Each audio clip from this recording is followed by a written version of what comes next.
қазіргі таңда алаш тақырыбы туралы сөз қозғаған кезде біз көп жағдайда өкінішке орай бір жалған ұранға оларды жаңағы еңбектерін насихаттаумен ғана болмаса шектеліп жатырмыз, аттарын айтып. Бұл қаншалықты қазір керек деген нәрсе да.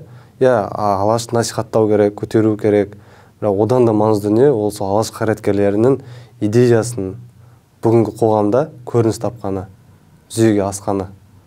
Олардың да қалауы сол да. Шын мәнінде алаш қайраткерлері осы бір қиын қыстау заманда, яғни қазақтың бағына біткен бір тұлғалар ғой үлкен.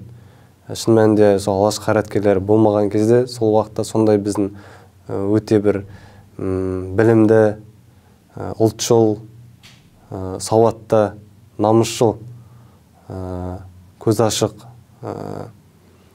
рухани сусындаған тұлғаларымыз болмаған кезде, бәлкім қазақ халқының жалпы ұлт ретінде тағдыры басқаша болар ма еді. Осы тұрғыдан алған кезде біз бүгінгі таңда сол кісілер көтерген мәселелерді қоғамда соны жүзеге асыруға, ел болып, мемлекет болып, сондай деңгейге жетуге ұмтылуымыз қажет. Олар ұлттық демократиялық мемлекет болуға ұмтылды.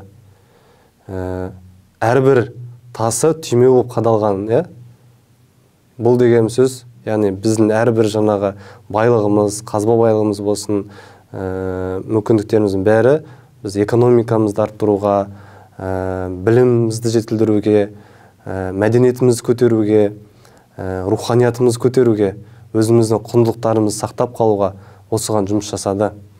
Сондықтан бізге бүгінгі таңда осы нәрсе маңызды деп ойлаймын. Қазіргі таңда интернет, ғаламтор бұл мәдени шекараларын бәрін сындырып жатыр.